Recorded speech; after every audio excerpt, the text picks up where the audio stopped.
आज ललिता सखी के आविर्भाव दिवस पर हम उनके विषय में चर्चा करने जा रहे हैं। तो देखते हैं। तो हम देखेंगे कि किस तरह से ललिता सखी बेसिकली कौन है। ये तो हमने ऑलरेडी हमारा जो फर्स्ट क्लास था उसमें हमने देखा था लास्ट वीक। उसके अलावा हम देखेंगे डिटेल में कि उनकी आध्यात्मिक जगत में क्या सेवाएं हैं, वे अभी कौन से आचार्य थे, मतलब कौन से आचार्य के रूप में वे आई थी, उनकी सुंदरता के विषय में वर्णन करेंगे, उनके कुंज, उनके गांव के विषय में हम चर्चा करेंगे, उनके पेरेंट्स के विषय विषय में हम देखेंगे, और उनकी एक्सपर्ट स्किल्स क्या है उसके विषय में अब देखेंगे। सबसे सबसे इंटरेस्टिंग पार्ट आएगा उनके पास टाइम्स का, कि किस तरह से वे अ, श्रीमती राधा रानी और भगवान कृष्ण की जो मीटिंग्स हैं उनको अरेंज करती हैं। तो देखिए, जैसा कि हमने देखा था, ललिता सखी सभी सखियों की लीडर है। आपको याद है, अभी आप फोटो में भी देख पा रहे हैं, उनके हाथों में क्या था, क्या है? Can you gas? पान। पान, यस। और उनका जो ड्रेस है वो कौन से कलर का है?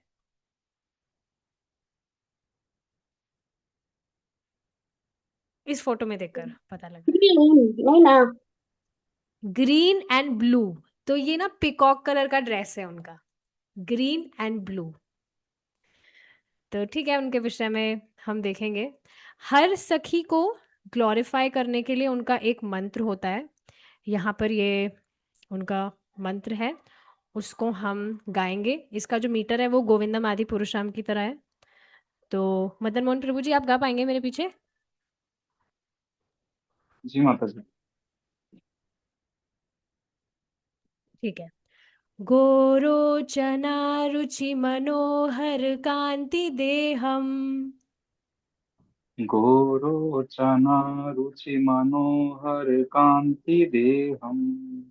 मयूरपुच्छतु नितच्छविचारुचेलम्, मयूरपुच्छतुनिता च विचारुचेलम्।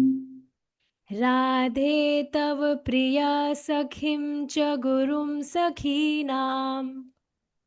राधे तव प्रिय सखीं च गुरुं सखीनाम्। ताम्बूलभक्तिललितं ललितं नमामि।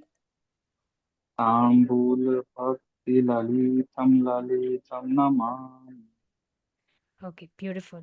तो देखेंगे हम, जिनका मनमोहक रंग पीले गौरोचन जैसा है। तो उनके कॉम्प्लेक्शन के विषय में बताया जा रहा है, उनका जो कॉम्प्लेक्शन है वो डार्क येलो रंग का है।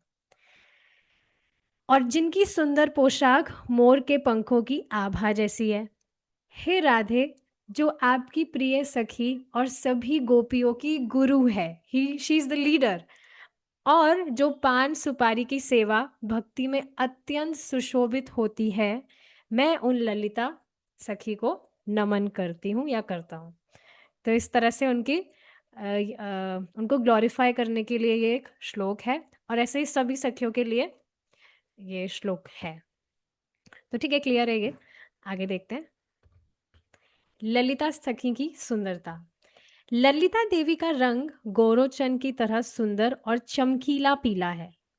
तो डार्क येलो है, पर देखिए, ये बात हम समझते हैं, यहाँ के हम जो कलर्स देखते हैं ना, ये तो इस इन कलरों को देखकर हम ट्रांसेंडेंटल कलर्स कैसे उनकी तुलना नहीं कर सकते। जैसे भगवान कृष्ण के विषय में हम जानते हैं, ही इज ब्लूइश ब्लैक। लेकिन यहाँ पर हम जो बादलों का रंग देखते हैं वो एग्जैक्टली exactly भगवान का वैसा है, हम वो नहीं पता लगा सकते हैं, क्योंकि भगवान ट्रांसेंडेंटल है। और उसी तरह से यहाँ पर जैसे बताया जा रहा है चमकीला पीला, तो वो चमकीला पीला यहाँ का जैसा पीला है वैसा नहीं है, दैट इज ट्रांसेंडेंटल। पर हाँ, थोड़ा आइडिया लग सकता है कि वो किस तरह से है, जो किसी कीमती रत्न की चमक को भी फीका कर देता है। उनका सुंदर चेहरा पूर्णिमा के चांद की चमक को भी मात देता है, और उनकी आंखें किसी चौकी हुई, चौकी मतलब चौकी मतलब आप समझ ही रहे हैं, जो इस तरह से सतर्क रहती है। हुई हिरनी की तरह चंचल है। तो ये बात आप जान ही रहे हैं, जो हिरनी है की आंखें बहुत सुंदर होती है, चंचल होती है। तो उस तरह से उनकी उपमा दी जा रही है। उन्होंने मोर के पंखों के रंग का रेशमी वस्त्र पहना है और वे दिव्य आभूषणों व हारों से सुसज्जित है। उनके बाल लंबे हैं जिन्हें बहुत खूबसूरती से चोटी में गूंथा गया है। तो इस तरह से उनकी सुंदरता के विषय में ये बताया गया है। तो यहाँ से आइडिया लग रहा होगा ललिता सखी किस प्रकार की दिखती हैं। फोटो से भी आइडिया लग रहा है। अब उनके विषय में बताया जा रहा है। ये सारी चीज़ें ना याद रखिएगा क्योंकि क्विज में पूछा जाएगा। उनके गारमेंट का कलर क्या है, उनका कॉम्प्लेक्शन क्या है, ये सारी चीज़ें। ठीक है। अब देखिए आगे क्या बताया जा रहा है। उनके जो पिताजी हैं उनका नाम है विशोक। उनकी माता जी माता, उनका कॉम्प्लेक्शन क्या है? भूल गई। हे भगवान। भगवान गई मैं प्रभु काम जी आप से। बताइए। माता जी जो ललिता सखी उनका कॉम्प्लेक्शन है चमकीला पीला, गोल्ड को भी जो मार्क करते हैं, यस, गोल्ड। चमकीला पीला। ठीक है। माता, उनकी माता जी का नाम है शारदी। उनका गांव जो है वो है ऊंचा गांव। तो हमने देखा था कि पिछली क्लास में हमने देखा था कि किस तरह से राधा कुंड के आसपास में इस तरह से सभी सखियों के कुंज है। वो तो बेसिकली कुंज है, लेकिन उनका जो गांव है बरसाना के साइड में ही है, ऊंचा गांव। तो इस पर देखिए विचार करना चाहिए। वृंदावन में बहुत सारी ऐसी सुंदर सुंदर स्थलियां हैं जिनके विषय में हम जानते भी नहीं हैं। बहुत सारी ऐसी स्थलियां हैं। तो वहाँ पर हम किसी के गाइडेंस के थ्रू ही जा सकते हैं। तो डेफिनेटली भगवान से हम प्रे कर सकते हैं जहाँ पर भगवान ने इतनी सुंदर सुंदर लीलाएं करी हैं। ललिता सखी का जैसे ऊंचा गांव है। आप में से कोई गए हैं ऊंचा गांव? नहीं माता जी, मैं तो नहीं गया। तो ना इस तरह से बरसाने में ही है ये। तो ठीक है, बरसाना के आसपास है सारे गांव। राधा रानी से आयु में 27 दिन बड़ी हैं। तो आज से 27 दिन बाद आएगा राधाष्टमी, श्रीमती राधा रानी का आविर्भाव दिवस। ठीक है। उनका प्रिय वाद्य यंत्र है वीणा। सारी चीजें याद रखिएगा, उनको वीणा बजाना बहुत अच्छा लगता है। ठीक है। वीणा आप देखेंगे बहुत सुंदर भी लगता है, हालांकि बहुत कॉम्प्लिकेटेड लगता है, बहुत बड़ा वो होता है। पर जैसे कोई उसको बजाता है तो बहुत सुंदर लगता है। तो ललिता सखी को वीणा बजाना, उनका वीणा वाद्य यंत्र प्रिय है। अच्छा, उनके पति हैं भैरव और गौड़ लीला में वे स्वरूप दामोदर गोस्वामी हैं। भगवान की गौड़ लीला, चैतन्य महाप्रभु की जो लीला है उसमें वे स्वरूप दामोदर गोस्वामी हैं, ललिता सखी। उनका कुंज है ललिता नंदन नंददा। इसको हम और डिटेल में देखेंगे उनके कुंज के विषय में कि उनका कुंज कैसा दिखता है। फोटो बहुत सुंदर सा रखा हुआ है, उससे आपको आइडिया मिलेगा। और हर गोपी के ग्रुप में एक मेन मेड सर्वेंट होती है, मंजरी होती है। ललिता सखी की जो मेन हेड है वो है रूप मंजरी। क्या आप बता सकते हैं रूप मंजरी कौन है? रूप गोस्वामी पाद। यस। तो ललिता सखी के ग्रुप में जो मुख्य मंजरी है वे है रूप मंजरी। और आप देखेंगे जो रूप गोस्वामी जी की जो ग्रंथ हैं उनके, उसमें भी उन्होंने उन्होंने जो भी लिखे हैं, जैसे आप कुछ नाम बता सकते हैं अगर आपको याद है श्रीला रूप गोस्वामी जी के जो ग्रंथ हैं? एक हिंट मैं दूं अगर, एक तो जो सुबह प्रभु जी अभी पढ़ा रहे थे वही है। हम्म किन्हीं को याद नहीं है? भक्ति Rasamrita Sindhu, nectar of devotion. तो उसमें आप देख रहे हैं कि रूप गोस्वामी ने भगवान के विषय में कितनी सुंदर सुंदर बातें उसमें मेंशन है। भगवान के क्वालिटीज, भगवान की वेणु किस तरह से अलग अलग प्रकार की है, बहुत सारी चीजें उन्होंने इस तरह से बताई हुई है। तो ये जो पुस्तकें हैं आचार्यों की, ये आध्यात्मिक बेसिकली आध्यात्मिक खिड़कियों की तरह है, स्पिरिचुअल विंडोज। प्रभुपाद जी इस बात को बताते हैं कि इन बुक्स के थ्रू हम अंदाजा लगा सकते हैं कि आध्यात्मिक जगत कैसा है।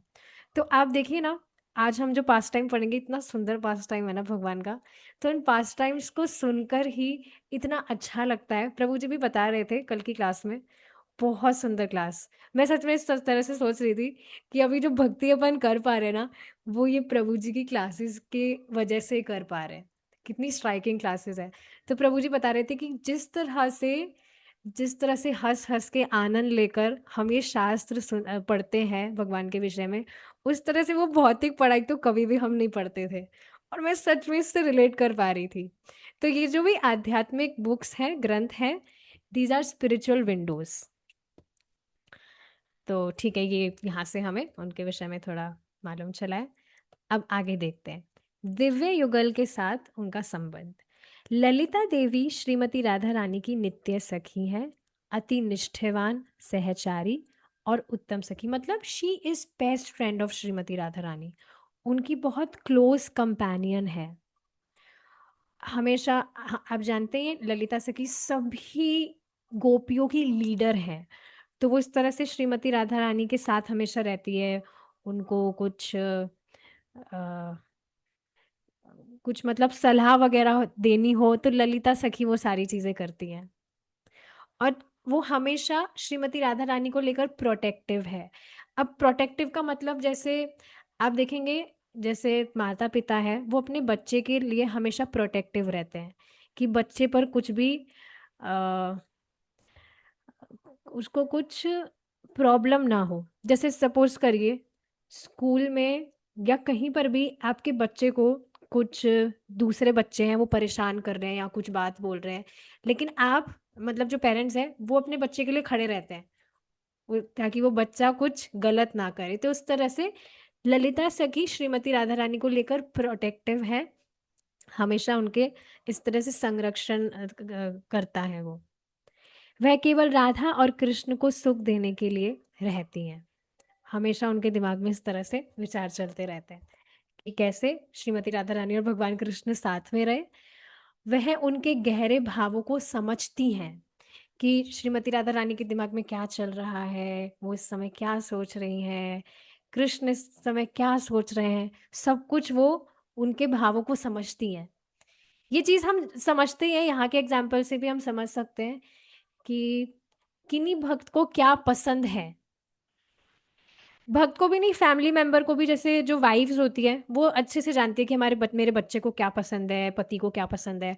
तो वो उस तरह से भाव समझती है कि उनको किस समय उनसे कैसी कौन सा सही समय है पर्टिकुलर बात करने का।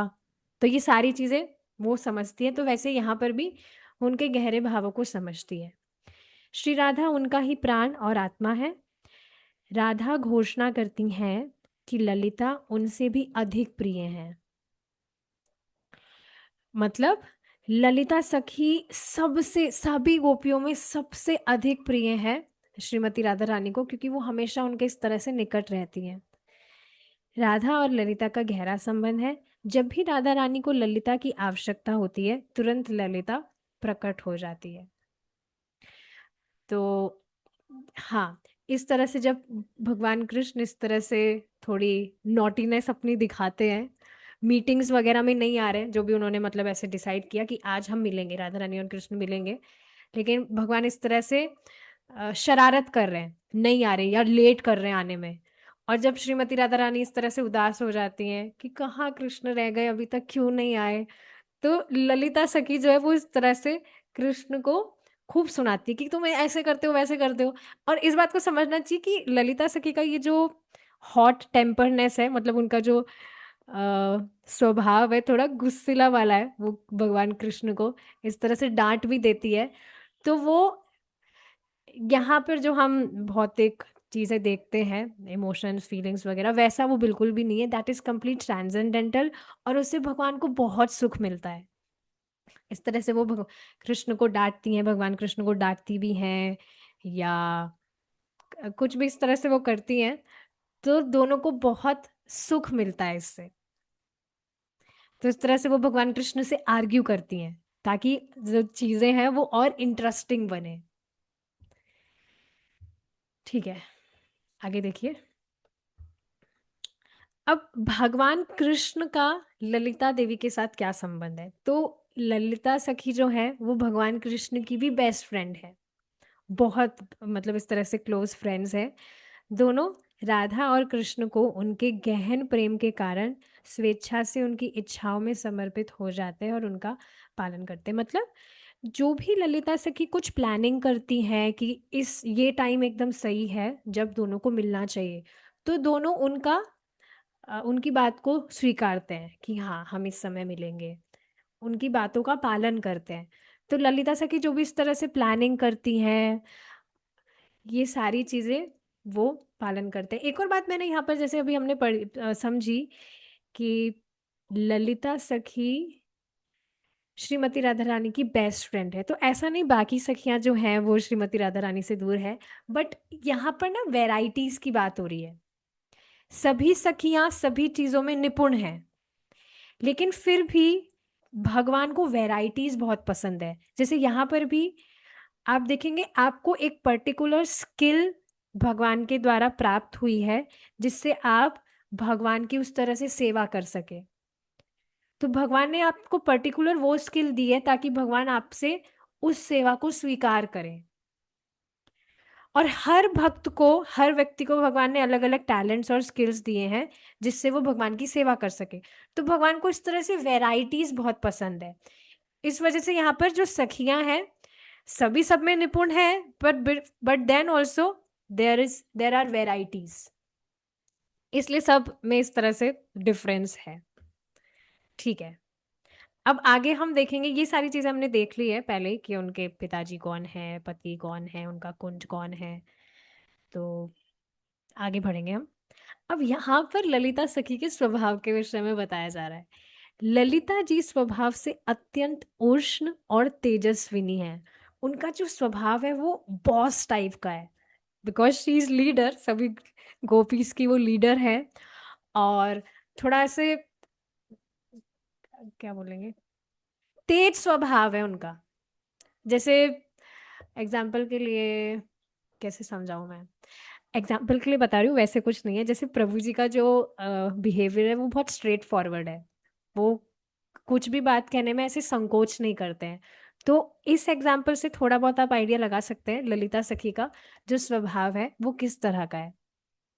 उनका वचन बहुत साहसी और प्रखर होता है, एकदम स्ट्रेट फॉरवर्ड, कुछ भी बोलने से इस तरह से घबराती नहीं है, तुरंत इस तरह से बोल देती है। वे पूर्णतः राधा रानी की सुरक्षा के लिए समर्पित हैं। हाँ, सुरक्षित मतलब she is always protective to Radha Rani. भगवान कृष्ण श्रीमती राधा रानी को तंग ना करे उसके लिए वो बहुत डांट देती है भगवान कृष्ण को। और राधा रानी हमेशा प्रसन्न रहे, वो उदास ना हो, उसमें हमेशा उनका इस तरह का प्रयास रहता है। ललिता सखी असीम गुणों का खजाना है। मधुरता, सौंदर्य, कुशलता तथा चंचल और मनमोहक स्वभाव से वे प्रसिद्ध हैं। तो ये सारे उनके गुण बताए जा रहे हैं कि किस तरह से शी इज सो ब्यूटिफुल। देखिए यहाँ पर हम कुछ कुछ वर्णन सुन रहे हैं, लेकिन ना वास्तव में अगर हम देखें ना सखियों को, ललिता सखी को अगर हम देखें, बहुत सुंदर ललिता सखी है। उनके स्वभाव के विषय में बताया जा रहा है कैसे चंचल और मनमोहक है। यद्यपि उनका प्रबल स्वभाव है, ललिता सखी करुणा और मधुरता की सागर है।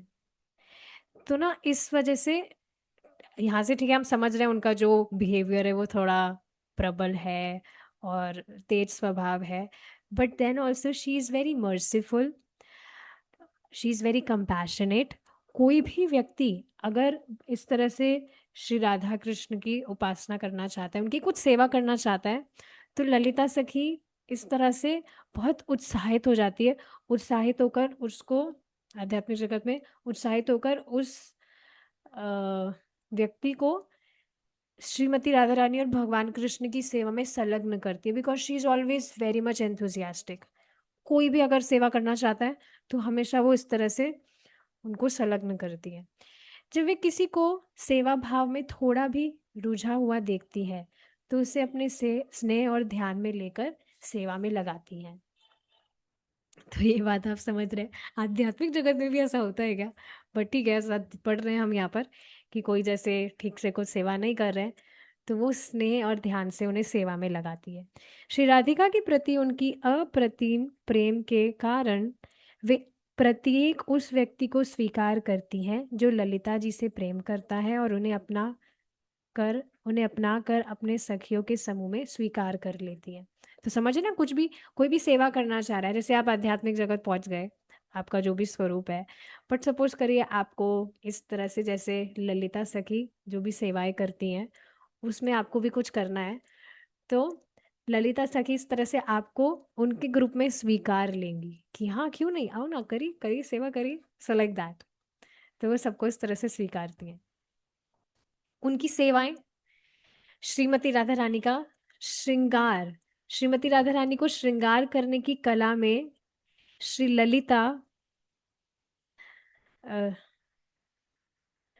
सॉरी श्रीमती राधा रानी को श्रृंगार करने की कला में श्रीमती राधा रानी की अद्भुत विशेषज्ञता के लिए प्रसिद्ध है। तो श्रीमती राधा रानी को कैसा कैसे तैयार होना चाहिए, किस तरह की ड्रेसेस वगैरह पहननी चाहिए, so she make sure because she is leader, तो वो इस तरह से मेक श्योर करती है कि कृष्ण को किस तरह से क्या भाएगा उस हिसाब से वो श्रीमती राधा रानी को तैयार करती हैं, इस तरह से अरेंजमेंट करती है कि कौन से कलर का गारमेंट उनको पहनना चाहिए, किस तरह का श्रृंगार करना चाहिए, हेयर स्टाइल कैसी रखनी चाहिए, कौन से पुष्पों से उन्हें सुसज्जित होना चाहिए।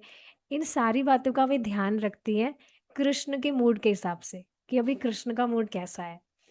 तो उस तरह से वो उनका श्रृंगार करने में इस तरह से निपुण है।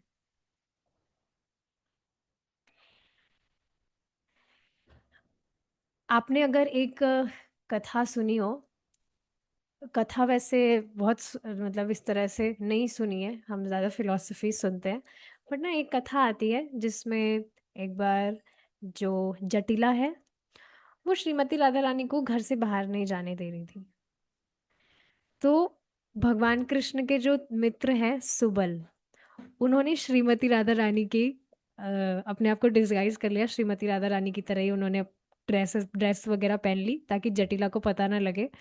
और फिर वे श्रीमती राधा रानी के रूम में चले गए सुबल, और श्रीमती राधा रानी को बाहर भेज दिया ताकि वो इस तरह से कृष्ण से मिल सके। तो ये सारी जो इस तरह से मीटिंग अरेंजमेंट है ना, ये ललिता सखी करती हैं कि जब भी इस तरह से कुछ अवरोध आ रहा है भगवान कृष्ण और राधा रानी की मिलन में, तो वो कुछ ना कुछ प्लानिंग कर कर इस तरह से अरेंजमेंट कर देती है।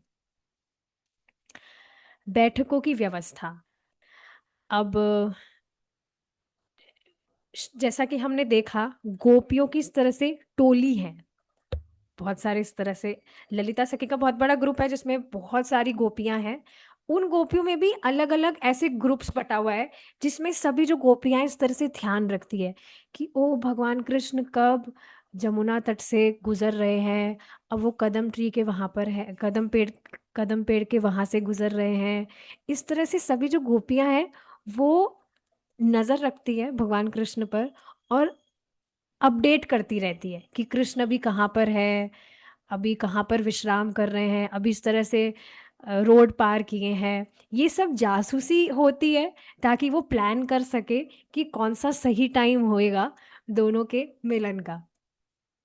अच्छा अच्छा, अभी जो श्रीमती राधा रानी है वहां वन में गई है फूल तोड़ने के लिए, तो इस बहाने से, फूल तोड़ने के बहाने से वहां पर कृष्ण आएंगे और दोनों इस तरह से मिल सकते हैं फूल तोड़ने के बहाने से। तो ललिता सकीन सब चीज़ों में बहुत एक्सपर्ट है और किसी को किसी बात के लिए भ्रमित करना हो तो उसके लिए बहुत लॉजिकल आर्ग्यूमेंट्स वो देती हैं। समझ रहे हैं आप? इससे रिलेटेड आज एक पास टाइम हम डिस्कस करेंगे, अभी मैं रिवील नहीं कर रही उसमें क्या होगा, बट यहाँ से आप समझिए कि जैसे कुछ बात सामने वाले को कन्विंस करनी है, लेकिन अब सामने वाला कंफ्यूज है क्या ये सच में प्रामाणिक बात है, तो उसको वो प्रामाणिक स्थापित कर देंगी इस तरह से she is very expert in logical arguments और बोलने में बहुत ज़्यादा निपुण है। इस तरह से बोलेंगी कि सामने वाला जो है वो बात मान ही जाएगा। तो देखिए वह सही स्थान चुनती है, वह सर्वोत्तम समय की व्यवस्था करती है, वह सुनिश्चित करती है कि राधा और कृष्ण बिना किसी विघ्न के मिल सके। और इस तरह से डिबेट करने में, लॉजिकल आर्ग्यूमेंट्स देने में उनको कोई भी नहीं हरा सकता है।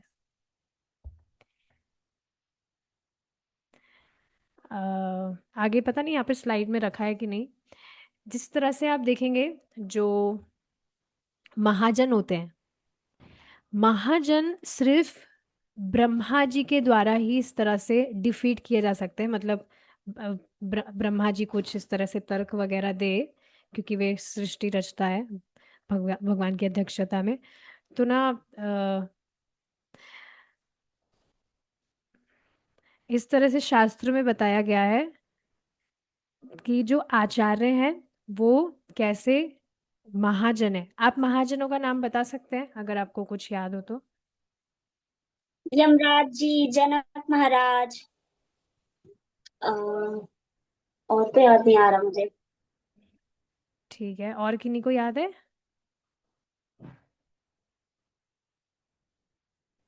महाजन, 12 महाजन होते हैं। भीष्मदेव। नहीं, 16 ना माता जी। 16 है? ओके माता जी, 12। मुझे लगा आप मुझे फंसा रही हैं। ओके, तब 12। हे भगवान, आप मेरे को फंसा रहे हो। एनीवेज, ठीक है, नाम तो मुझे भी 12 याद नहीं है, बट इतना याद है 12 है। ठीक है। तो ना इस तरह से शास्त्र में बताया गया है कि जो आचार्य हैं वो महाजन से डिफीट हो सकते हैं, परास्त हो सकते हैं। और जो महाजन है वो ब्रह्मा जी के द्वारा परास्त हो सकते हैं। और ब्रह्मा जी जो है वे शिव जी के द्वारा परास्त हो सकते हैं। शिव जी जो है वो गरुड़ जी के द्वारा परास्त हो सकते हैं। और जो गरुड़ जी है वे भगवान विष्णु से परास्त हो सकते हैं। भगवान विष्णु जो है वो लक्ष्मी देवी से परास्त हो सकते हैं। ये शास्त्र में इस तरह से बताया है, इसको ज्यादा उल्लेख नहीं कर रहे। और जो लक्ष्मी देवी है वो सरस्वती जी से परास्त हो सकती है, इन सम सेंस इस तरह से बताया गया है। और जो सरस्वती जी हैं वे भगवान कृष्ण से परास्त हो सकती है। लेकिन भगवान कृष्ण जो है वे सिर्फ ललिता सखी से परास्त हो सकते हैं। तो इस तरह से ललिता सखी is very expert in arguments. ठीक है, आगे देखते हैं। अभी हमने देखा ही उनकी सेवा, तंबूला सेवा है, जो गोपियों को कपूर सुपारी की सेवा करके राधा माधव की सेवा करती हैं तथा तंबूला वृक्षों की रक्षा करती है। तो तंबूल, जो पान के पत्ते हैं वो आसमान से नहीं टपकते हैं, उनका वृक्ष होता है। तो ना ललिता सखी के पास में ऐसे बहुत सारी वैरायटीज के पेड़ हैं जिसमें इस तरह के पान के पत्ते होते हैं। देखिए अब ये चीज वही है जो अभी हमने पढ़ा। ललिता सखी के पास गुप्तचरों का एक नेटवर्क है जो व्रज भर में सभी गोपियों के इर्द गिर्द रहता है और उन्हें लगातार यह जानकारी पहुंच जाता है कि कृष्ण दिन या रात कभी भी कहाँ रहते हैं। उन्हें पता है कि कृष्ण उस दिन या रात किस समय कदम के वृक्ष के पास से गुजरेंगे, किस समय गोवर्धन पहाड़ी के ऊपर से गुजरेंगे, किस समय बरसाना से गुजरेंगे। सबको पता है कि सब जासूसी कर रही हैं, इस तरह से लगी पड़ी हैं देखने में। कृष्ण पर कांस्टेंट नजर रहती है उनकी। और उसके पीछे का कारण यही है ताकि सही समय मौका देखकर श्रीमती राधा रानी और भगवान की मीटिंग वो करवा सके। कृष्ण की गतिविधियों पर नजर रखकर व्रज में वह यह योजना बना सकती हैं कि राधा रानी और कृष्ण कब और कहाँ मिल सकते हैं। फूलों की कला, विश्राम कुटीर, जहाँ पर रेस्ट करते हैं भगवान, बैठने के स्थान, बातचीत के स्थान और राधा माधव के छत्रों को सजाती हैं। जैसा कि आप यहाँ फोटो देख रहे हैं, तो सुंदर सुंदर इस तरह से कैनोपीज जो होती है, भगवान जहाँ बैठेंगे इस तरह से सजाना। जैसे ना कल एक आनंद वृंदावन चंपू करके एक बुक है, श्रीला सनातन गोस्वामी या रूप गोस्वामी इसमें से किसी में से है। तो उसमें ना झूलन उत्सव का एक पास टाइम था। इतना सुंदर था वो। उसमें ना इस तरह से, किस तरह से सभी सखियां जो हैं वो गार्डन जो है वो जहाँ पर झूले हैं, झूले वगैरह सजा रही हैं। पूरा मतलब बहुत सुंदर तरह से इस तरह से सजा रही हैं। उनके अलग अलग जो कुंज है वहाँ पर उनके पास में ही है वो। और सब जो देवी देवता हैं वे भी इस तरह से इस सेवा में लगे हुए हैं।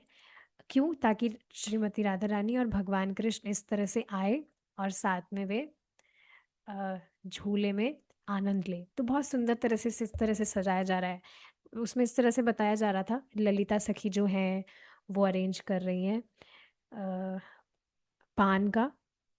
तो बीच बीच में वो जब इस तरह से झूला खा रहे हैं दोनों, राधा रानी और भगवान कृष्ण, तो बीच बीच में वो उनके मुंह में इस तरह से पान उनको खिला रही थी बीच बीच में। इस तरह से मैं बताया जा रहा था। और जो भी दूसरी सखियों की जो भी सेवाएं हैं करती हैं वो आध्यात्मिक जगत में, तो उस तरह से सब अलग अलग सेवाएं कर रही थी। तो ललिता सखी जो है वे इस तरह से डेकोरेशन करती हैं। उनका जो जहाँ पर वे बैठेंगे बातचीत करेंगे राधा रानी और भगवान कृष्ण, उसमें बहुत सुंदर सुंदर सजावट करना, ऐसे छत्र लगाना, उसमें सुंदर सुंदर पुष्प वगैरह स्वर्ण वगैरह रत्नों से उसे सुसज्जित करना, दिव्य युगल के लिए फूलों का छत्र लेकर चलती हैं, विशेष फूलों के आभूषण बनाती हैं।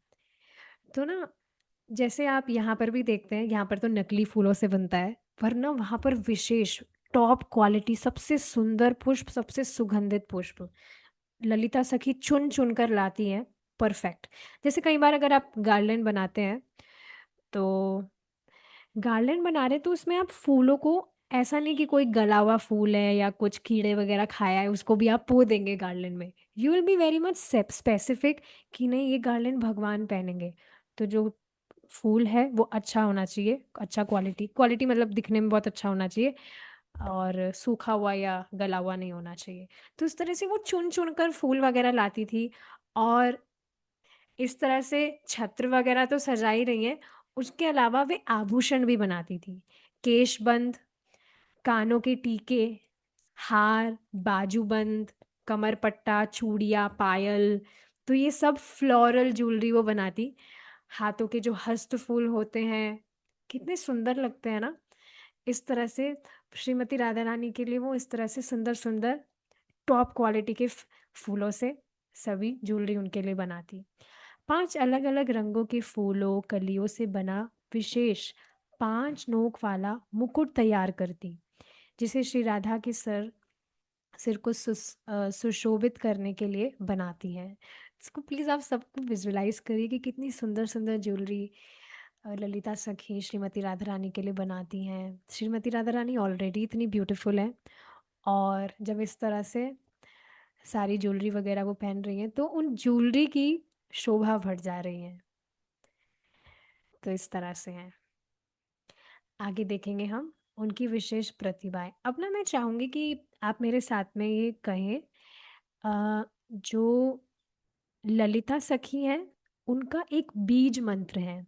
सभी सखियों का एक बीज मंत्र है जिसको हम बोलते हैं, अगर उसका हम उच्चारण करते हैं तो वो भगवान कृष्ण, भगवान श्रीमती राधा रानी भगवान कृष्ण के चरण, कमल चरणों के लिए सर्वश्रेष्ठ राग प्रदान करता है। राग समझ रहे हैं ना आप? दैट लॉन्गिंगनेस, हमारी इस जगत को लेकर कितनी लॉन्गिंगनेस है, कितनी अटैचमेंट्स है, तो वो अटैचमेंट, वो अनुराग हमारा भगवान कृष्ण के चरणों के प्रति होता है अगर हम इस बीज मंत्रों का उच्चारण करते हैं। तो मेरे पीछे आप बोल सकते हैं कोई भी एक भक्त। अनुप्रिया माता जी, आप बोलना चाहेंगे? हाँ। श्रीलम, श्रीलम ललितायै स्वाहा। श्रीलम ललिताई स्वाहा। हाँ, बाकी भक्त भी जो अनम्यूट नहीं है वे भी बोलिए प्लीज। सबको अनुराग चाहिए भगवान के चरणों के प्रति। हम 2 बार और बोलेंगे, श्रीलम ललितायै स्वाहा। श्रीलम ललिताई स्वाहा। श्रीलम ललितायै स्वाहा। श्रीलम ललितायै स्वाहा। यस, अब आपने करेक्ट बोला एकदम। Thank you. तो ना ये जो बीज मंत्र है ये भगवान के चरणों में राग उत्पन्न करने वाला है। उत्पन्न नहीं, प्रदान करने वाला है, मिल जाएगा। ठीक है। तो एक बार समरी देख लेते हैं। श्रीमती राधा रानी का श्रृंगार करना, तर्क वितर्क में निपुण, तर्क और शास्त्रों की विशेषज्ञ, पहेलियां बनाना। तो इस तरह से वो पहेलियां भी बनाती है, कंफ्यूज कर देती है जो भी लोग हैं उनको। अभी आगे हम पास टाइम में देखेंगे। साथ ही साथ कभी कभी कृष्ण को भी वो इस तरह से कंफ्यूज कर देती है, खुद ही पहेलियां बनाएंगी और फिर खुद ही उनको हल भी करेंगी। फूलों की छतरी, आसन और बैठने के स्थान बनाना, फूलों के आभूषण बनाना, फूलों के नृत्य मंडल और कुंज सजाना, जादुई कौशल दिखाना। तो उनमें मिस्टिक पावर्स भी हैं, तो इस तरह से कुछ मिस्टिकल चीजें भी करती हैं। जगलबाजी करना, जगलबाजी का मतलब कौन समझता है, देखते हैं कौन बताएगा।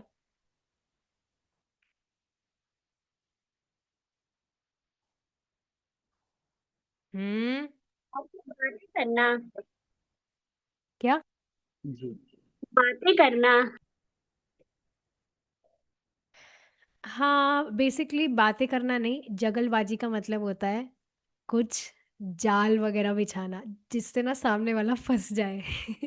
तो ये ना अगेन वैसा जाल नहीं है जहाँ जहाँ पर लोग एक्सप्लॉइट करने के लिए करते हैं, पर यहाँ पर ये ललिता सखी इस तरह से करती हैं। उससे ना जैसे काफ़ी सारी चीज़ें ना आप देखेंगे, शायद कल, हाँ कल ही हमने देखा था, कल जो भी कनुप्रिया माता जी आप थे, उसमें हमने देखा था जो आनंद वृंदावन चंपू से जो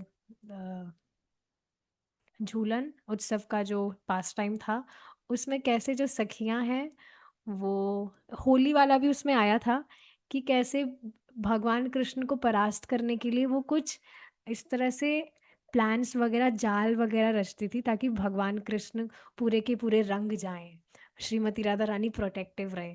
तो ये होता है जगलबाजी करना।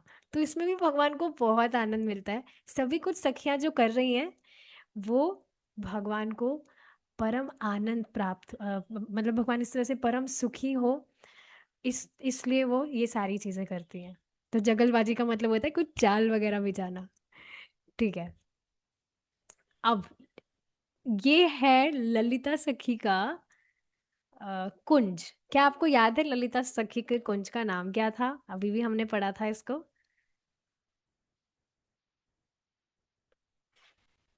ठीक है, नहीं याद होगा, बहुत इजी है, ललिता आनंदा। Lalitananda, Lalita plus Ananda, it's Lalita Ananda. तो आनंद का मतलब ही होता है ब्लिस। तो हमने देखा था, अगर आपको वो फोटो याद हो, जिसमें एक कमल जैसा वो फोटो था, श्रीमती राधा रानी का जो कुंड है वो बीच में है और उसके चारों ओर सभी सखियों के कुंज हैं। तो इस तरह से वे है जैसे एक कमल का पुष्प हो, उसके भांति वे इस तरह से लगता है।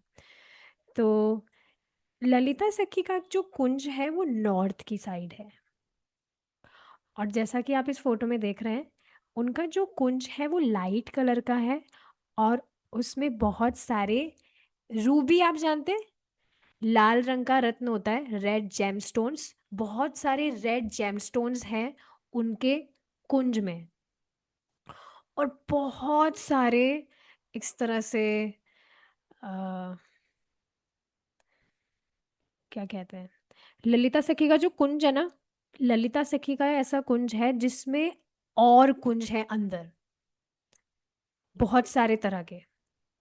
अब बहुत सारे नहीं, मतलब 8 कुंज है ललिता सखी का जो कुंज है उसमें, और सब कुंजा जिसे कहते हैं, जैसे कुछ, जैसे आप समझ ही रहे हैं, कुंज है उसमें और कुंज है, 8 कुंज।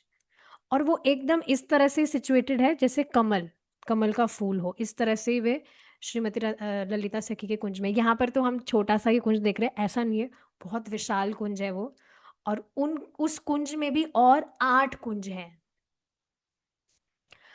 तो इस तरह से बहुत सारे, जैसे आप यहाँ देख रहे हैं ये कमल के पुष्प है, तो उनके कुंज में बहुत सारे, like thousands of lotus flowers. आप देखेंगे भगवान कृष्ण को कमल पुष्प बहुत पसंद भी है। कल जो पास टाइम था झूलन उत्सव का, उसमें ना भगवान कृष्ण पता है कैसे एंट्री कर रहे थे, श्रीमती राधा रानी के कंधे पर हाथ रखकर, जिसके उनके हाथ में उनकी बांसुरी थी, श्रीमती राधा रानी के कंधे में हाथ रखकर और दूसरे हाथ में इस तरह से कमल पुष्प को इस तरह से ट्विल कर रहे थे, घुमाते घुमाते श्रीमती राधा रानी के साथ में अंदर वन में एंटर कर रहे थे अ, झूला उत्सव के लिए। तो भगवान कृष्ण को कमल पुष्प बहुत पसंद है, और आप देखेंगे भगवान कृष्ण के जो अंग है उनकी उपमा कमल पुष्पों से ही दी जाती है। तो पूरा जो इस तरह से कुंज है, इसमें अलग अलग तरह के वृक्ष हैं।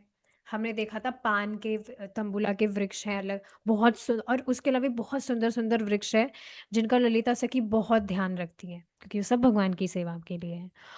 और उनके जो फर्श है, उनका जो फर्श है वो भी रत्नों से जड़ित है। आप सोचिए, यहाँ पर जो कोई भी जो व्यक्ति है उसका कुछ घर है तो उसमें कुछ महंगा मार्बल या जो भी जो भाटा पत्थर जो आता है उसका वो फर्श लगाते हैं, तो उसमें वो बहुत समझते हैं कि हाँ बहुत है। लेकिन उनका जो फर्श है वो तो रत्नों से जड़ित है, और वो वह ऐसे रत्न है जो इस भौतिक जगत में देखने को भी नहीं मिलेंगे किसी को। तो पूरा का पूरा उनका जो फर्श है, फ्लोर, वो रत्नों से जड़ित है। पेड़ों पर भी रत्न जड़ित है। अब ये इनकंसीवेबल है, समझ से बाहर की बात है, वृक्षों पर रत्न कैसे जड़ सकते हैं? पर वो वृक्ष आध्यात्मिक है। कल का जो स्टोरी था उसमें भी इस तरह से बताया जा रहा था कि किस तरह से रत्नों से जड़ित है वो वृक्ष।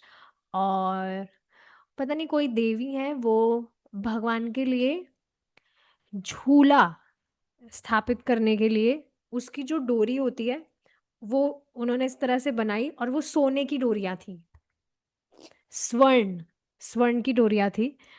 तो वो दिखने में बहुत पतली थी, कोई बैठे तो लगे अरे ये टूट ना जाए, but it was not like that. बहुत सुंदर था।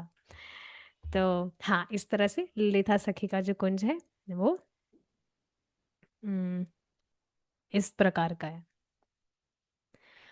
अब एक बार हम देख लेते हैं कि ललिता सखी के कुंज में और जो 8 कुंज है उनके विषय में एक बार देखते हैं। तो छोटे छोटे जो, क्योंकि वो सब कुंजाज है तो डेफिनेटली पूरा जो कुंज है उससे साइज छोटा होगा। तो अगेन वो जो कुंज है वो सब कमल के पुष्पों की भांति लग रहे हैं, और हर जो कुंज है वो हर एक डायरेक्शन में है जहां पर, और वो कुंज बेसिकली इसी पर्पस के लिए है कि श्रीमती राधा रानी और भगवान कृष्ण उसमें मिले। और हर कुंज में वे अपनी अलग अलग प्रकार की लीलाएं करते हैं। और देखिए ये सारी जो लीलाएं हैं ना, इनका वर्णन है आचार्यों के शास्त्रों में। तो ना इस तरह से हम सुन रहे हैं ना, तो लोभ जागृत नहीं हो रहा है कि ये सारी लीलाएं सुननी चाहिए। लीलाएं भगवान की बहुत सुंदर है, सच में लीलाओं का श्रवण किया जाना चाहिए, तभी भगवान के प्रति अनुराग होगा। फिलॉसफी हमने बहुत अच्छे से इनफ सुन ली है, ऐसा नहीं कह रही फिलॉसफी अब मत सुनिए, लेकिन ना बैलेंस करके हमें भगवान की कथाएं, भगवान की जो सुंदर सुंदर लीलाएं हैं उनको भी सुनना हमारे लिए आवश्यक है, ताकि भगवान के प्रति इस तरह से अनुराग हो। तो जैसे 8 कुंज है, एक कुंज जो नॉर्थ की तरफ है उसमें जैस्मिन फ्लावर्स हैं बहुत सारे। वो पूरा जो कुंज है वो जैस्मिन फ्लावर्स से भरा हुआ है। उसके पास में जो नॉर्थ ईस्ट पे जो कुंज है, उसके उस कुंज में बहुत तरह के तोहफे हैं, तोहफे रखे गए हैं श्रीमती राधा रानी और भगवान कृष्ण के लिए। तो वो मतलब अलग अलग रूम होते हैं ना, एक रूम होता है, मतलब घरों की अगर बात करें, एक बच्चों के खेलने का रूम होता है, एक लिविंग रूम होता है, एक किचन होता है, इस तरह से। तो ये कुंज अलग अलग मोटिव्स के लिए हैं। एक में सुंदर सुंदर इस तरह से फूल ही फूल है, एक में तोहफे हैं। एक जो कुंज है वो नीले कमल के भांति है, और उसमें बहुत सारे तमल के वृक्ष है, तमाल के वृक्ष है। आपको पता है तमाल वृक्ष कौन से कलर का होता है? Black colour. ब्लैक कलर का, ठीक है। तो आप देखेंगे तमाल वृक्ष जो है वो इस प्रकार के हैं कि कभी कभी जो श्रीमती राधा रानी है वो इस तरह से भ्रमित हो जाती थी, उन तमाल वृक्ष को वो समझती थी कि ये तो कृष्ण ही है, और उनका आलिंगन करने लगती। तो उसमें बहुत सारे तमाल वृक्ष है उस वाले कुंज में जो ईस्ट की साइड में है। फिर साउथ ईस्ट की अगर हम बात करें तो उसमें वो इस तरह से सजा हुआ है पूरा, लाल रेड रूबीज, लाल रत्नों से वो इस तरह से सुसज्जित है। तो उसमें भी श्रीमती राधा रानी इस तरह से भगवान कृष्ण के साथ में बैठकर दोनों वार्ताएं करते हैं। एक जो अ, कुंज है साउथ वेस्ट की तरफ, उसमें ना भगवान कृष्ण के बहुत सारे भगवान कृष्ण के बहुत सारे फोटोज इस तरह से लगे हुए हैं श्रीमती राधा रानी के साथ में, या जो भी वे लीलाएं करते हैं तो उनकी भी चित्रलेखा सखी पेंटिंग्स करती हैं, और उस पर्टिकुलर कुंज में भगवान कृष्ण और श्रीमती राधा रानी के वो फोटोज हैं। और एक जो वेस्ट की तरफ जो कुंज है वो गोल्डन कलर का, गोल्डन लोटस जैसा वो कुंज है। और इस कुंज में बेसिकली एक बालकनी टाइप है जिसमें से ना अ, श्रीमती राधा रानी देख सकती हैं कि भगवान कृष्ण अब आ रहे हैं क्या, कि कब आ रहे हैं, कृष्ण आ रहे हैं कि नहीं, इस तरह से वो बालकनी में से देख सकती है वहां से। तो ये सारी चीजें हैं जो हमने थोड़ा देखा। अब आगे देखिए। अब हम ना पास टाइम डिस्कस करेंगे, यहाँ से पास टाइम डिस्कस हो रहा है और ये थोड़ा इंटरेक्टिव होगा, बीच बीच में कुछ क्वेश्चंस पूछे जाएंगे, बहुत हार्ड नहीं है, इजी इजी से हैं। क्या आपको याद है श्रीमती राधा रानी का कौन सा गांव था जहाँ पर उनका आविर्भाव हुआ था? हमने लास्ट क्लास में देखा था। बरसाना तो बाद में शिफ्ट हुए थे, उससे पहले कहाँ पर उनका आविर्भाव हुआ था अगर आपको याद हो? उस गांव का नाम था यावत। तो अब यावत में ही श्रीमती राधा रानी रह रही थी, उनकी जब उनकी सास के साथ में। किन्हीं को उनकी सास का नाम याद है?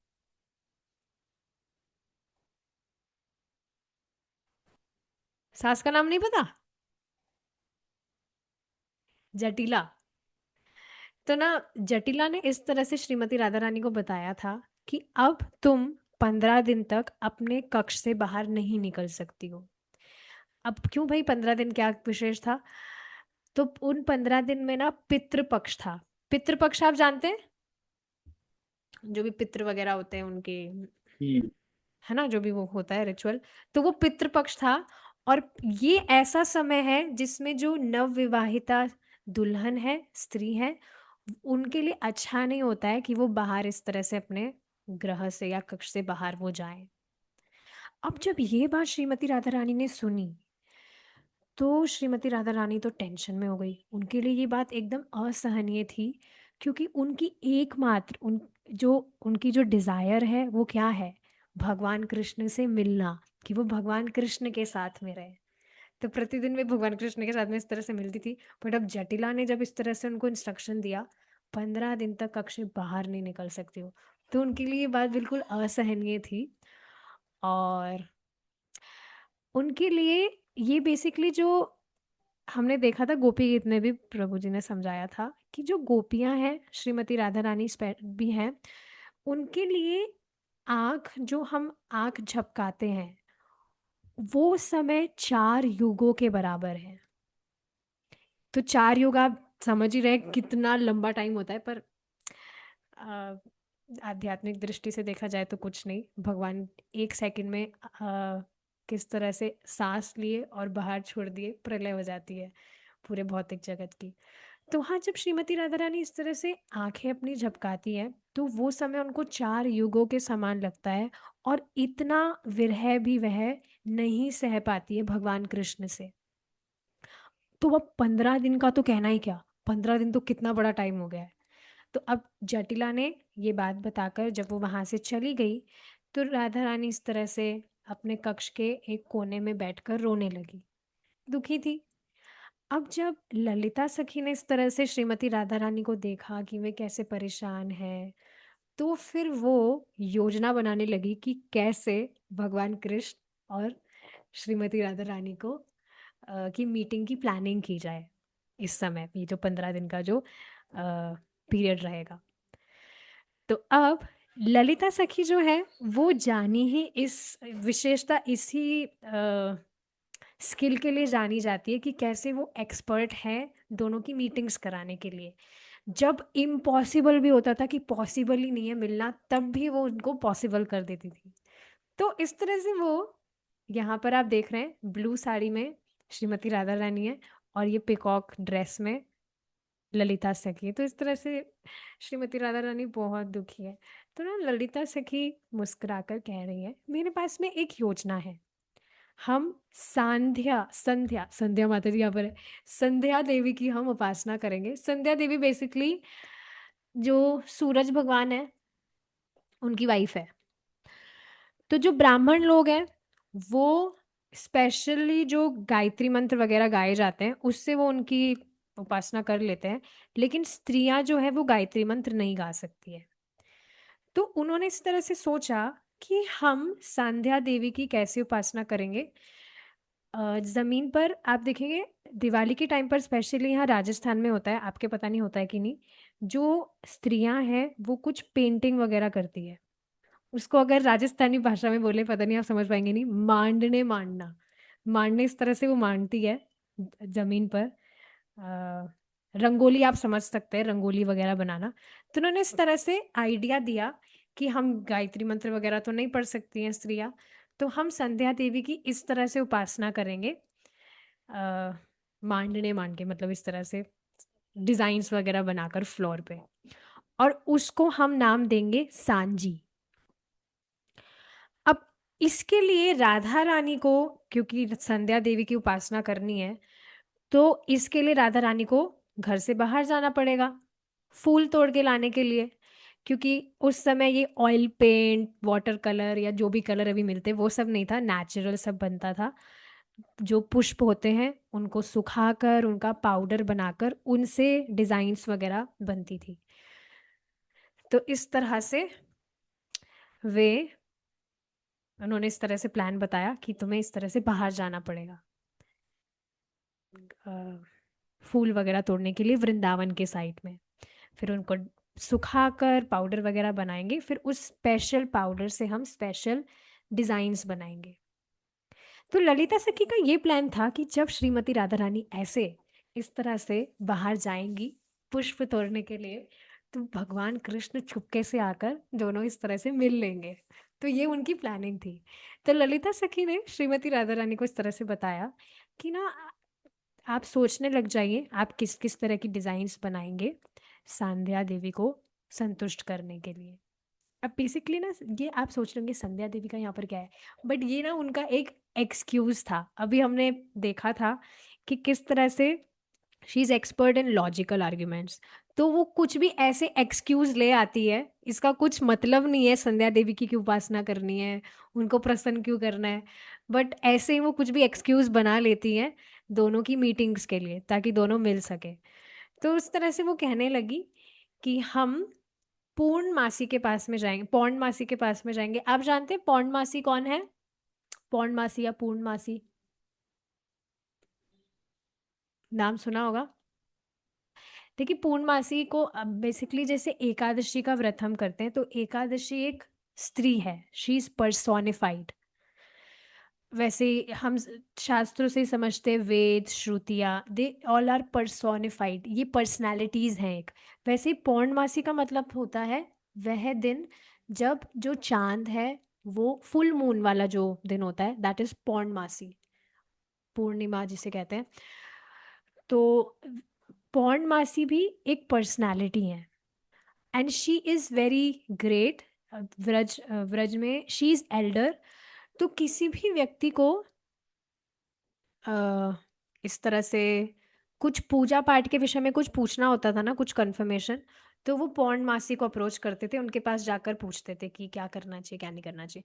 तो इस तरह से उन्होंने बताया कि हम जाएंगे और पौर्णमासी को इस तरह से बताएंगे हमारे प्लान के विषय में, और उनका हम इस तरह से उनको हमारी पार्टी में लेंगे।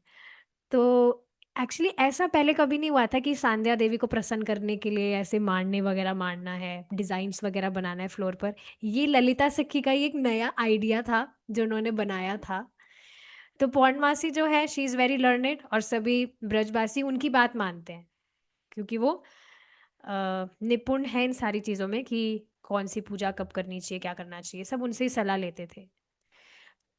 तो अब ललिता सखी ने सारा प्लान पौर्णमासी को समझा दिया और पौर्णमासी बहुत खुश हुई थी ये सुनकर कि वाह, इस प्लान से श्रीमती राधा रानी और भगवान कृष्ण मिल पाएंगे, उनकी मीटिंग हो पाएगी। तो उन्होंने कहा कि हाँ, ये बहुत अच्छा आइडिया है, मैं पक्का आपकी सहायता करूंगी, आपका साथ दूंगी, और कैसे जैसे करके वेदों से प्रमाण दे दूंगी कि हाँ, ये प्रमाणिक बात है कि सांध्या देवी को प्रसन्न करने के लिए इस तरह से रंगोली वगैरह बनानी चाहिए। मैं दे दूंगी कुछ ना कुछ इस तरह से शास्त्र का प्रमाण, आप चिंता मत करिए। तो आप देख रहे हैं ना यहाँ पर कैसे ना कैसे करके वे अरेंज कर लेते थे। और ऐसा ही हुआ।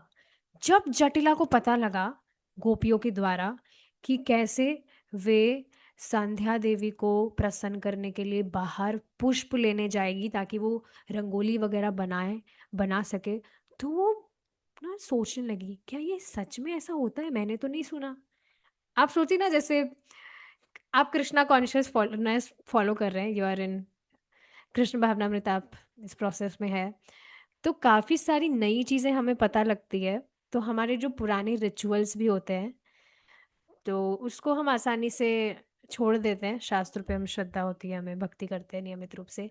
लेकिन किसी नए व्यक्ति के लिए जो उसको अगर बताया जाए कि भाई तुम्हें और किन्हीं देवी देवताओं की उपासना करने की जरूरत नहीं है, तुम भगवान कृष्ण की उपासना करो, सब प्रसन्न हो जाएंगे, तो क्या डाउट में नहीं आ जाएंगे? ऐसा कैसे हो सकता है?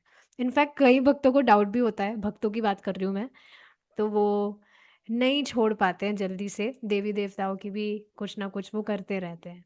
तो क्योंकि उनको एक तरह का भय रहता है कि कहीं देवी देवता हमसे अप्रसन्न तो नहीं हो जाएंगे। तो ऐसे ही ये एक एग्जाम्पल दिया मैंने समझाने के लिए। वैसे ही जटिला के दिमाग में इस तरह से क्वेश्चन आया, डाउट आया कि क्या ये सच है? मैंने तो ऐसा नहीं सुना। जैसा कोई व्यक्ति है उसने तो कभी नहीं सुना कि भाई भगवान कृष्ण परम ईश्वर है और सभी देवी देवता है। ये भी लोगों को नई बात होती है उनके लिए, तो वो डाउट करने लग जाते हैं, ऐसा भी होता है क्या? So like that. तो जटिला जो है वो गई अ, यहाँ पर पौर्णमासी के पास में पूछने के लिए, और पौर्णमासी ने उनको एकदम कन्विंस कर दिया पूरा शास्त्र का प्रमाण वगैरह देकर कि हाँ, ऐसा होता है, आप नहीं जानते हैं। देखिए यहाँ पर इस तरह से मेंशन है, इस तरह से संध्या देवी को तो बहुत प्रिय है, कोई भी अगर ऐसे उनको प्रसन्न करने का प्रयास करता है रंगोली वगैरह बनाकर, तो वो तो बहुत प्रसन्न हो जाती है। तो पूरा उन्होंने शास्त्र इंजंक्शन उनको दे दिया, पूरा प्रमाण उनको कन्विंस कर दिया। अब जटिला के पास में और कुछ चॉइस नहीं थी कि वो श्रीमती राधा रानी को अलाउ ना करे कि वो बाहर जाकर इस तरह से पुष्प वगैरह तोड़ने के लिए जाए, लेने के लिए जाए। लेकिन उन्होंने श्रीमती राधा रानी को वार्निंग दी कि देखो, तुम जा तो रही हो, लेकिन ना सीधे सीधे वन में जाकर फूल तोड़कर आ जाना, किसी भी मर्द को मत देखना। इस तरह से वो, आपको पता है सासू है ना, थोड़ी ऐसी होती है, तो ये जटिला जटिला जी से ही आ रहा है ये, सासू का इस तरह का बिहेवियर होता है। तो उनको ऑलरेडी पता था, शी वॉज डाउटफुल, वैसे पता नहीं था, but she was always doubtful कि ये जो राधा रानी है ना, जो राधा है ना, वो कृष्ण से मिलती हैं। तो ना इस तरह से उन्होंने वार्निंग दी। जैसे आप जानते हैं कुछ बच्चे, जैसे आपके बच्चे हैं, अगर वो कुछ शैतानी करते हैं, तो आपको पता है कि वो, आप उनको कहीं पर भेजते नहीं है जल्दी से, क्योंकि आपको पता है आपके बच्चे बहुत शरारती है। लेकिन अब स्कूल का कुछ पिकनिक वगैरह पर लेकर जा रहे हैं स्कूल वाले, या ऐसा कुछ फंक्शन है जहाँ बच्चे को भेजना ही पड़ेगा, तो आप उसको पहले ही समझा के भेजते हैं, बेटा तुम जा तो रहे हो, लेकिन अगर मुझे कुछ भी शिकायत मालूम चल गई तो देख लेना। सो लाइक दैट, जटिला जो है वो राधा रानी को बोल रही थी, ठीक है तुम जा तो रही हो फूल लेने, लेकिन सीधे फूल लेकर सीधे घर पर आ जाना, किसी भी पराये पुरुष को मत देखना, क्योंकि अगर तुम ऐसा करोगी तो उससे मेरा जो बेटा है अभिमन्यु, उसके साथ में कुछ दुर्घटना हो सकती है। तो इस तरह से उन्होंने उनको कहा।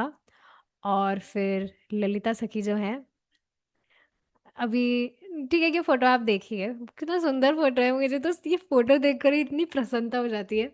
देखते हैं क्या होता है। ललिता सखी श्रीमती राधा रानी को गोविंद कुंड के पास में लेकर गई, जो गोवर्धन में है। क्या आप गोविंद कुंड के विषय में जानते हैं? एनीवन? देखिए मैं बताती हूँ, इस बार नहीं, नवंबर या दिसंबर में मेरा जब गोवर्धन जाना हुआ था, तो वहाँ पर प्रभु जी, आप तो परिक्रमा करते हैं गोवर्धन की, आप बता रहे कल जाकर आए, आपको नहीं पता गोविंद कुंड के बारे में?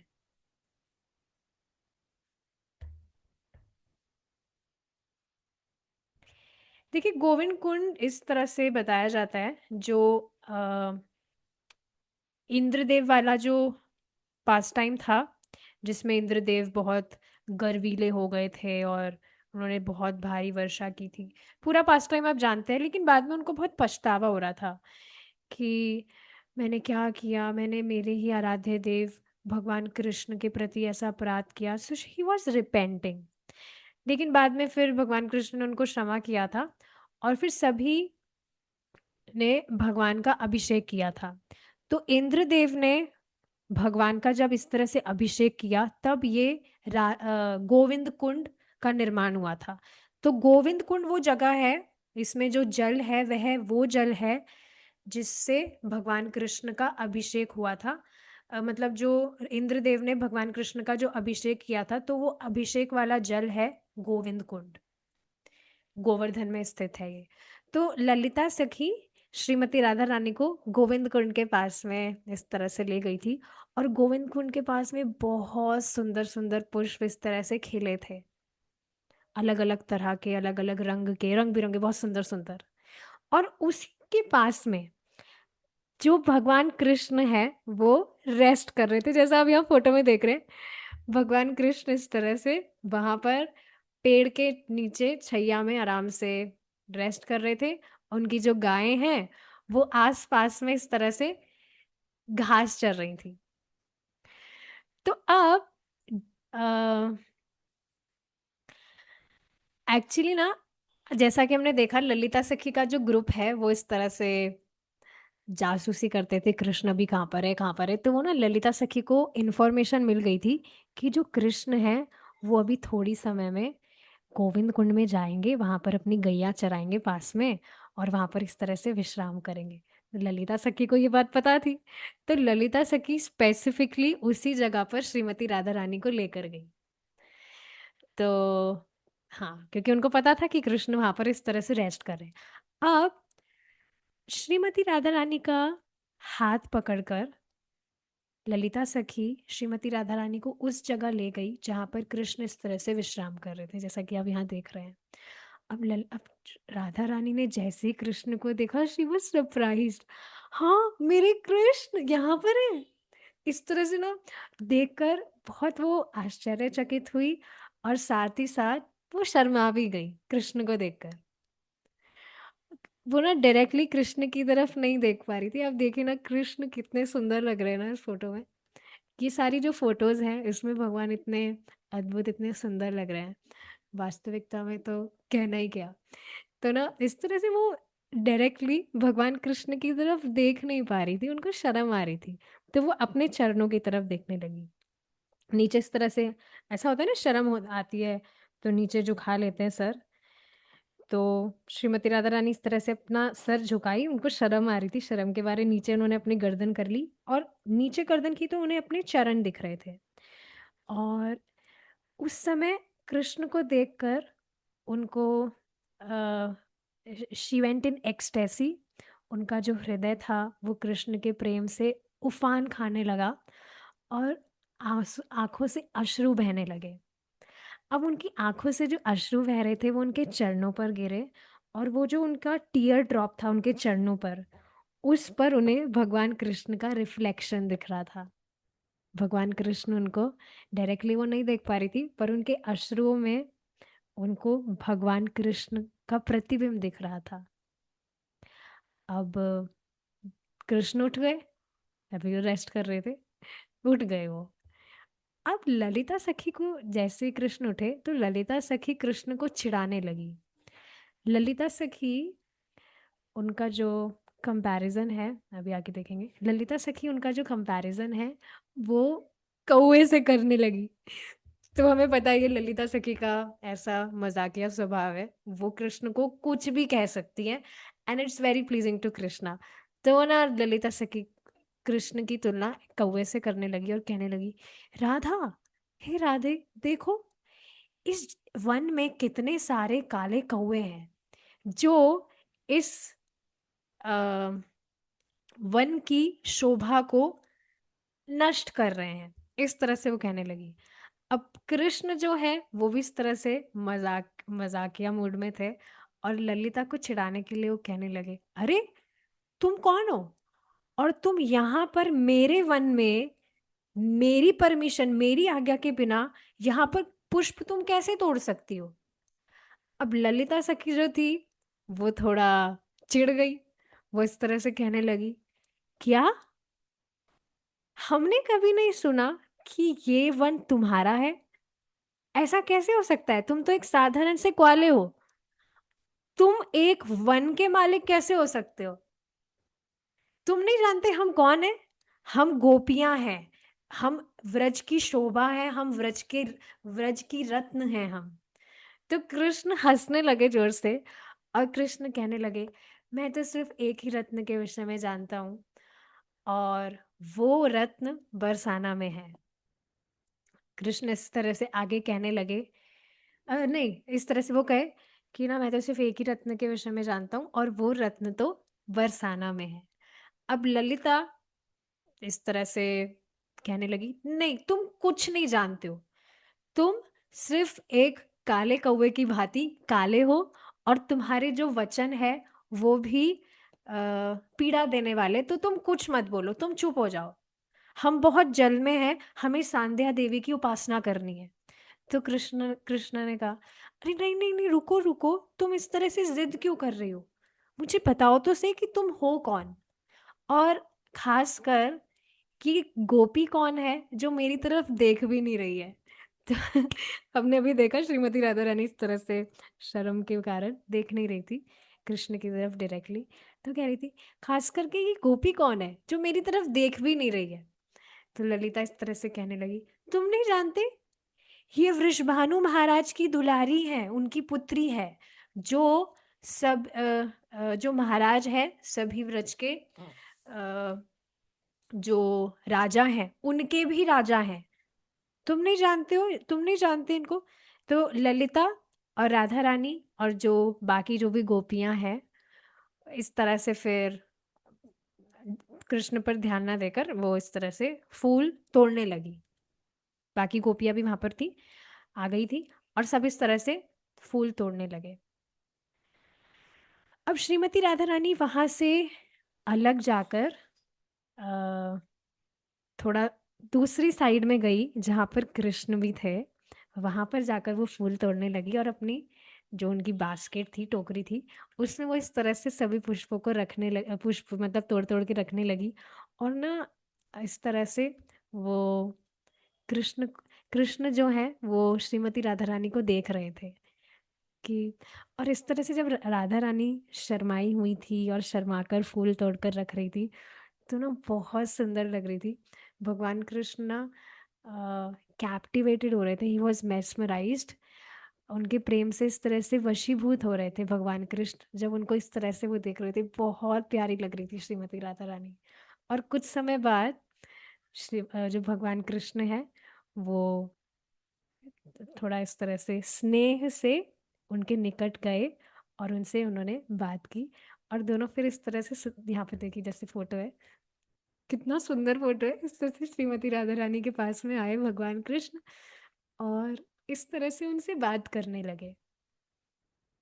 अब उस शाम को जो ललिता सखी है, श्रीमती राधा रानी है, और दूसरी भी जो वहाँ पर सखियाँ और जो गोपियाँ थी, जो भी उनके पास में उन्होंने फूल कलेक्ट किए थे, पुष्प, उनको उन्होंने सुखाया, और अलग अलग तरह के उससे पाउडर उन्होंने बनाए, और बहुत सुंदर सुंदर रंगोलियाँ, बहुत सुंदर सुंदर डिज़ाइंस उन्होंने इस तरह से बनाई फर्श पर। सब डिज़ाइंस जब पूरी हो गई थी, तो कृष्ण इस तरह से उन्होंने जब श्रीमती राधा रानी की जब भी उन्होंने डिज़ाइंस रंगोली वगैरह बनाई थी, उसको देखकर आ, मतलब भगवान को बहुत सुंदर लगी थी जो श्रीमती राधा रानी ने, मतलब वो बहुत चकित थे कि श्रीमती राधा रानी ने कितनी सुंदर तरह से वो रंगोली बनाई है। तो ये सारी बातें, तो देखिए ये जो रंगोली है ना, इट वाज, ये ऐसा नहीं था कि जटिला के घर पर ही जाकर यावत में ही राधा रानी इस तरह से वहां पर डिजाइन्स बनाएंगी, ऐसा तय नहीं था। यहाँ पर वन में ही भगवान कृष्ण चले गए थे, जब ये इस तरह से बात हो गई थी दोनों में, अच्छे से दोनों बात करके भगवान कृष्ण चले गए थे वन में से। तो बाद में सखियों ने इस तरह से पाउडर वगैरह सुखाकर, सॉरी, फूल वगैरह सुखाकर अलग अलग तरह के पाउडर बनाए, और वहीं वन में ही सुंदर सुंदर तरह की रंगोलियां उन्होंने बनाई। अब जब भगवान कृष्ण वापस से वहां आए, जब पूरी डिजाइन्स वगैरह कंप्लीट हो गई थी, सबने बना ली थी, तो श्रीमती राधा रानी ने जो सुंदर सुंदर डिजाइन्स बनाई थी ना, उनको बस भगवान देखे जा रहे थे, अपनी पलकें भी नहीं झपका रहे थे, इस तरह से बस उनको देखे जा रहे थे। बहुत सुंदर भगवान को इस तरह से लग रही थी। देखिए, इस बात को आप तब समझ सकते हैं जब आप थोड़ा पेंटिंग वगैरह में इंटरेस्ट रखते हो। कुछ पेंटिंग्स इतनी सुंदर लगती हैं कि बस उनको देखे जाएं। जैसे कुछ भक्त भगवान कृष्ण का भी कुछ पेंटिंग बनाते हैं, तो वो बहुत सुंदर लगता है, उसको बस एक नज़र से देखे जाए। तो ऐसा कुछ श्रीमती राधा रानी ने क्या डिज़ाइन बनाई, हम तो कुछ भी अंदाज़ा नहीं लगा सकते, बट बहुत सुंदर थी, और इतनी सुंदर थी कि भगवान कृष्ण भी बस उसको देखते ही रह गए, आगे भी अपनी नहीं झपका रहे थे, पलक भी नहीं झपका रहे थे। फिर बाद में ना इस तरह से वो पूछने लग गए, तुमने ये सारी इतनी सुंदर सुंदर रंगोली बनाना किससे सीखा? तुम कैसे इतना सुंदर तरह से बना सकती हो? तो बस इस तरह से सुंदर तरह से दोनों बातें कर रहे थे। और जैसा कि हम देख रहे हैं, इस तरह से ललिता सखी ने बहुत चतुरता से श्रीमती राधा रानी और भगवान कृष्ण का मिलन इस तरह से कराया। अ, जब जटिला ने उनको मना किया था कि नहीं, इस तरह से नहीं जा सकती राधा रानी, फिर भी उन्होंने कैसे जैसे करके कुछ ना कुछ प्लानिंग करके इस तरह से उनको मिलवाया। अगर आप इस पास टाइम का रेफरेंस जानना चाहते हैं, तो ये श्री कृष्ण गणोदेश दीपिका से है, ये पास टाइम स्पेसिफिकली। और बहुत सारी ऐसी बुक्स हैं जिनके तो हमने नाम भी नहीं सुने, उसमें आचार्यों ने इतनी सुंदर सुंदर भगवान की लीलाएं रची हैं, रची मतलब उसमें वर्णन है उनका। और इस बात को आप समझिए, अभी हम जब सुन रहे हैं, अभी तो हम कुछ भक्त है ही नहीं वास्तव में, भक्ति कुछ शुरू ही हुई है हमारी, बट उसके बाद में भी कितना सुंदर लग रहा है ना, जब हम इस सारे डिस्कशंस हम कर रहे हैं। अब आचार्यों की क्या स्थिति होगी, वे तो वास्तव में उनको एक्सपीरियंस कर रहे हैं, आप इस तरह से समझ सकते हैं।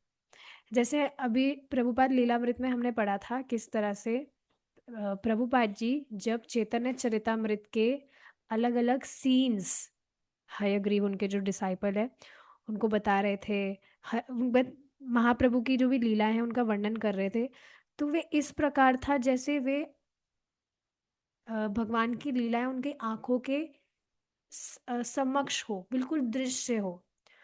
और प्रभुपाद जी किस तरह से समाधि में चले गए थे। तो ये स्थिति है आचार्यों की, दे आर एक्चुअली एक्सपीरियंसिंग। हमने एग्जाम्पल देखा था, जैसे कोई व्यक्ति, ये लौकिक एग्जाम्पल है, ऐसा नहीं है बिल्कुल भी, पर एक एग्जाम्पल के लिए समझाया जा रहा है। जैसे कोई व्यक्ति टीवी देखता है, कोई वो मूवी देख रहा है, तो उसके इतने एब्जॉर्प्शन के साथ में देखता है जैसे वो उस मूवी के अंदर ही है, उस सीन में ही वो है, इतना एब्जॉर्प्शन के साथ में उसको देखता है, और उस तरह के इमोशंस भी वो फील करता है। कभी इमोशनल फील आता है, इमोशनल कुछ सीन आता है तो रोने लगता है, या हंसने लगता है, या कुछ रोमांटिक फीलिंग आती है, तो इतना एब्जॉर्प्शन के साथ में उसको देखने पर वो सारे इमोशंस वो महसूस करता है। तो इस लौकिक एग्जाम्पल से आप थोड़ा बहुत आइडिया लगा सकते हैं कि आचार्यों की क्या स्थिति है। और जब हम आचार्यों की ये जो ग्रंथ उन्होंने लिखे हैं, इनको जब हम पढ़ते हैं, डिस्कस करते हैं, तो यही अनुराग हमें भी प्रदान हो सकता है, होगा ही। इस वजह से भी बहुत ज़रूरी है आचार्य द्वारा ये जो प्रामाणिक तरह से भगवान के विषय में बताया गया है, उनकी लीलाएं हैं, उनका हम श्रवण करें, उनको हम पढ़ें। तो इस तरह से दोनों वो सुंदर तरह से बातें कर रहे थे, और ललिता सखी ने उनकी मीटिंग्स अरेंज की। तो और ये पता है, ये 15 दिन तक चल रहा था डेली। डेली 15 दिन। भाई ये ऑस्पिशियस टाइम नहीं है जैसा कि नवविवाहित स्त्री के लिए। तो ये 15 दिन तक डेली ललिता सखी ने ऐसी योजना बनाई थी, और डेली दोनों श्रीमती राधा रानी और भगवान कृष्ण इस तरह से मिलते। तो ये चीज है। इसमें और कुछ इन्फॉर्मेशन भी इस तरह से बताई गई थी कि ये जो लीला हुई, ये ये जो 5,000 वर्ष है, भगवान जब इस तरह से पृथ्वी पर अवतरित हुए, तभी की ये लीला है। वृंदावन धाम में इस तरह से हुई थी और हर दिन इस तरह से ये लीला हो रही थी।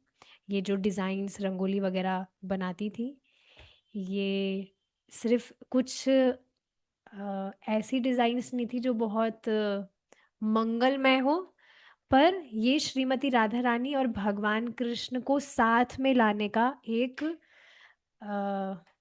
सिंबल था, जिससे वे दोनों साथ में आए, इस तरह से साथ में मिल सके। तो इसी से हमारा ये पास टाइम यहाँ पर पूर्ण होता है। थैंक यू सो मच, आप इस तरह से यहाँ पर रहे।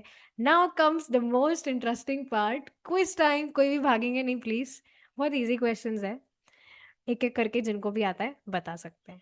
ललिता सखी श्रीमती राधा रानी से कितने दिन बड़ी है? ये बहुत बेसिक इंफॉर्मेशन है जो मालूम होनी चाहिए, वही क्वेश्चन रखे गए। किन्हीं को याद है कितने दिन बड़ी है? 27 days। यस, 27 दिन। ललिता सखी के गांव का क्या नाम है? मदन मोहन प्रभु जी बताएंगे। संध्या माता जी आप भी बता सकते हैं, आपको याद है तो। आपकी आवाज नहीं आ रही, आपका माइक तो ऑन है पर आपकी आवाज नहीं आ रही। मदन मोहन प्रभु जी आपको याद है? किन्हीं को भी याद है? चलिए मैं नाम नहीं बोलूंगी ऊंचा स्पेसिफिकली। गांव, ऊंचा गांव। आपने तो लगता है नोट्स ही बना लिए थे ताकि आपको याद रहे। नेक्स्ट, ललिता सखी के कुंज का क्या नाम है? तो हमने बहुत इजी तरह से समझा था। आनंद ललिता। हैं? आनंद ललिता। उल्टा नाम बोल रहे हैं आप। अच्छा, ललिता आनंद, सॉरी, आपने बताया तो मुझे भूल गई। चलिए आपको याद है, ये अच्छी बात है, ललिता आनंद। ठीक है। ललिता सखी के माता पिता का नाम क्या था? हम्म। माता जी, माता का नाम याद है शारदी, पिताजी का नाम नहीं याद, सॉरी। ठीक है, किन्हीं और को याद है पिताजी का नाम?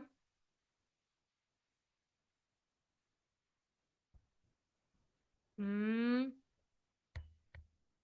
हमने देखा था उनके पिताजी का नाम था वी से। अब मैंने हिंट दे दिया। विशोक, विशोक। यस, विशोक। ठीक है। ललिता सखी का वर्ण और वस्त्रों का रंग क्या है? मदन मोहन प्रभु जी ये तो आप बताएंगे, आपको पता है, आपने स्टार्टिंग में ही बताया था। उनके वर्ण और उनके वस्त्र। चमकीला येलो, वर्ण और वस्त्र green and blue. Green, green and blue, yes, peacock colour आप इस तरह से याद रख सकते हैं। और ठीक है, वर्ण है चमकीला येलो। ललिता सखी की प्रधान दासी कौन है?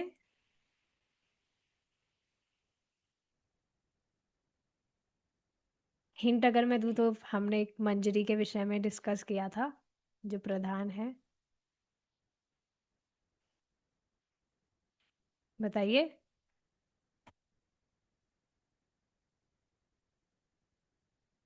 हमने देखा था रूप मंजरी, रूप गोस्वामी के विषय में हमने चर्चा की थी ना। तो रूप मंजरी उनकी प्रधान दासी है। ललिता सखी का प्रिय वाद्य यंत्र कौन सा है? कानुप्रिया माता जी। माता ji Veena. Yes, Veena. Okay, thank you Sandhya माता जी। नेक्स्ट, ललिता सखी की श्री श्री राधा माधव की मुख्य सेवाएं क्या है? कुछ भी आप बता सकते हैं जो आपको याद है।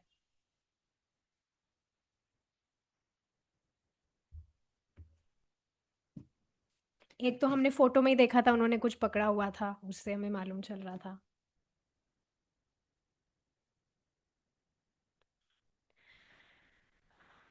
हमने देखा था उनकी जो, पहले तो बीड़ा बजाती हैं, दूसरा राधा रानी के श्रृंगार भी करती हैं, बाल बनाती हैं। और हाथ में क्या है उनके? बीड़ा। वीणा है उनके हाथ में। अच्छा, पान वाली बात कर रही हैं? यस, पान। वो पान परोसती है। बहुत सुंदर था कल, भगवान कृष्ण और राधा रानी झूला झूल रहे थे, उनके मुंह में वो पान खिला रही है बीच बीच में। ललिता सखी की 3 विशेष प्रतिभाओं या सेवाओं के नाम बताइए। सेवा आपने बताई है, प्रतिभाएं बताइए, उनकी स्किल्स, स्किल्स बतानी है, किन चीजों में निपुण है वो।